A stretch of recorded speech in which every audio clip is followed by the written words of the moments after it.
This next chapter is going to deal with schizophrenia, delusional disorders, pre-psychotic disorders, schizophreniform disorders, as all the different kinds of psychotic disorders that are ever imaginable. So let's begin. Schizophrenia has been classified as a thought disorder, and those are the disorders that affect how you interpret reality, how you relate to other people, and basically the way you behave, the way you react. It's one of those disorders that severely affects your level of functioning, and that is why schizophrenics very rarely go back to what's called their pre-morbid level of functioning, which means how they were prior to the disease. Now, many of them do, but the majority of these patients do not. And for you to have the diagnosis of schizophrenia, you need to have the symptoms for more than 6 months. Anything under 6 months will be a different diagnosis. As far as the risk factors for schizophrenia, both men and women have it at the same frequency. So it's equal incidence in men and women. The difference is men get schizophrenia at a much earlier age. Men get schizophrenia between the ages of 15 and 25. Women get schizophrenia between the ages of 25 and 35. Therefore, because men get the disorder at a much younger age, their prognosis tends to be worse. And there's numerous theories why people have schizophrenia, the most important of which is the neurotransmitter theory, where you have too much dopamine and some abnormalities in serotonin. The newer drugs, the atypical antipsychotics, are so effective because they both help in reducing the level of dopamine as well as readjusting the levels of serotonin. So if given the choice, you would rather use the newer medications as opposed to the older medications. Many people believe that the family is the source of the patient developing schizophrenia, and there is a theory for that called the double bind theory or the mixed message theory, which basically blame the mother. That was years ago when the mother was blamed for everything, and they said that if the mother spoke to you in this mixed message, you were going to be schizophrenic. Of course, this theory is not necessarily the common theory today, but there are certain theories that do have to do with the family. And that's a family that's very involved, that's very negative, that's very hostile, that's very critical. And that is a family which is called a high expressed emotion family. What's important about that family is that, of course, if the patient is being discharged from the hospital, if his family is of that type, chances are he'll have increased rates of relapse. Because many schizophrenics are born in the winter and early spring, many people believe that schizophrenia could be viral in origin. They also attribute schizophrenia to the lower socioeconomic status. So people who are in the lower SES have a higher incidence of schizophrenia. And there's two theories that are linked to this. One is the downward drift hypothesis, which basically states you are in the higher socioeconomic status, you develop schizophrenia, you drift downward to the low SES. Or you're in the low SES status, you develop schizophrenia, you didn't go anywhere, and that is the social causation hypothesis. So basically, those two theories link socioeconomic status to schizophrenia. Is schizophrenia genetic? Most definitely. Here you have a table looking at the prevalence rates of schizophrenia. When you look at the general population, 1% of the population has schizophrenia. But the greater the genetic linkage, the greater the likelihood that you will have schizophrenia. So if you are a monozygotic twin, one twin has schizophrenia, the other twin will have a 47% chance of being schizophrenic as well. If you're a dizygotic twin, where the genetic ties are not the same, therefore you have a 12% chance. If you have one parent, it's 12% versus two parents, 40%. If you're a first-degree relative, you have 12% versus a second-degree relative, which equals a 5 to 6%. So the greater the genetic linkage, the greater the risk of you having schizophrenia as well. Now, what are the signs and symptoms of schizophrenics? They're going to have hallucinations, which, as I told you earlier, they tend to be very demeaning, very negative, very hostile. When the voices tell you to do something, that is called a command auditory hallucinations. Most of the times of the patients who do hallucinate, 2/3 of them have auditory hallucinations and 1/3 of them have visual hallucinations. So auditory are definitely much more common than the visual hallucinations. They're going to have delusions which are going to be not believable, therefore bizarre. They're going to have disorganized speech or behavior. They can have catatonic symptoms.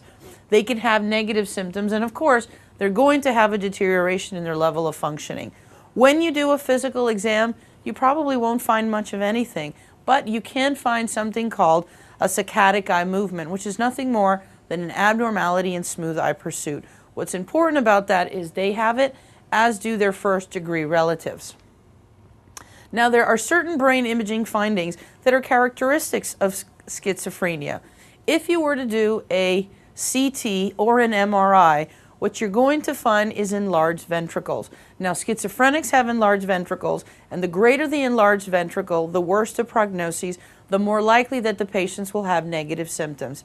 Now, if you do PET scans, what we're going to look at are areas of hypoactivities in the frontal lobes. Schizophrenics tend to have areas of hypoactivity. So here you have an MRI of two twins. Both of them are identical twins. The affected twin has the schizophrenia, the unaffected twin does not. So if you look at the area that's highlighted by the arrows, that would be their ventricles. What do you find in the schizophrenic twin? That the ventricular size is much greater than the other twin. So therefore, that is a finding that is seen in schizophrenics. If you look at a PET scan, what we're going to look at is areas of activity. The brighter the color, the brighter the areas of activities. You're looking at the space marked by the arrows.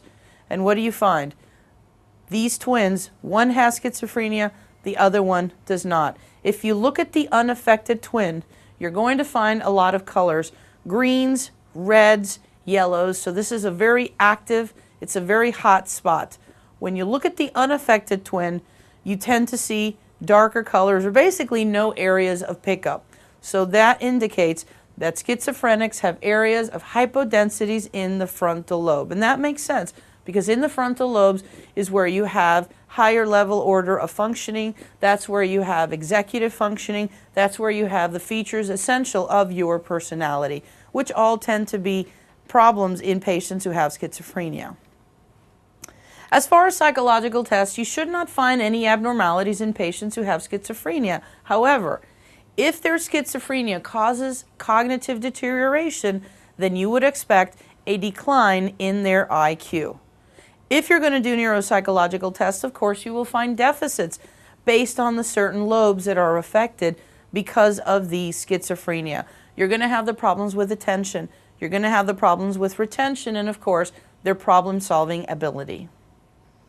If you do personality tests, what you would expect to find is that the schizophrenics will probably give you very bizarre answers. Now, as far as the treatment, the first thing we want to make sure of is that the patient is safe. The patient is not responding to voices. The patient is not going to kill himself. The patient is not going to kill someone else. When you're going to medicate, we're going to use antipsychotics. And again, the newer are used instead of the older.